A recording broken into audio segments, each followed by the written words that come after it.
Kabisa, hii ni Sanga Media TZ ama Sanga Media Tanzania, na hapa mbele ya kamera tuko na engineer ambaye amepata tenda ya kuja kukamilisha ujenzi wa ofisi za Chama cha Mapinduzi CCM hapa Kinyamwezi B. Atajitambulisha mwenyewe kwa majina yake yote. Karibu. Napenda kusema mimi naitwa Jeff Engineer Majumba. Ndio. Ni mtu ambaye anashughulika na shughuli za ujenzi, na hususan kwa hii tenda ambayo imekuja mbele yangu, imekuja katika zoezi ambalo ni nyumbani katika wananchi wangu, watu ambao nazunguka nao muda wote na nini.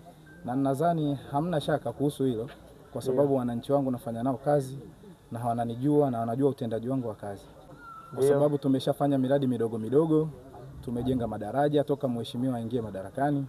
Amenipa tenda nyingi tu ambazo ilikuwa ni vikelo kubwa tu kwa wananchi, na naweza kusema kwamba kuna watu wengi ambao yani njia zao zilikuwa zipitiki wakati wa mvua na kila kitu.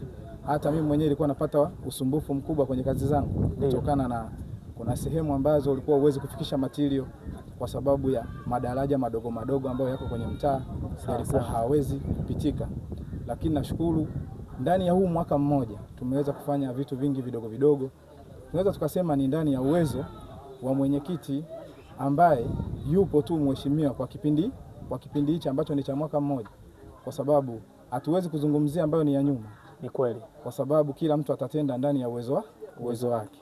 Kwa hiyo kiufupi tu nimepata tenda kwa mara nyingine ya kuja kutengeneza ofisi ya tawi ambayo ndo hili eneo lote hapa, japo tunakuja kufanya muendelezo kwa sababu hii project ilikuwa tayari ipo na inaendelea.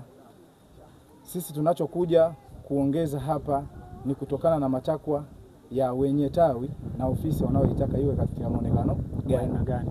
Lakini kiufupi niwahakikishie kwamba mimi ni mwananchi wenu na mnanijua, na kazi zangu nyingi tu ziko YouTube, Instagram, Facebook.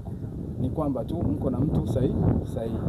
Na nimeahidi kwamba kama watatimiza material kwa wakati, hii kazi nitaifanya ndani ya mwezi mmoja, itakuwa imetimia kwa viwango ambavyo wanahitaji na BOQ yao inavyozungumza.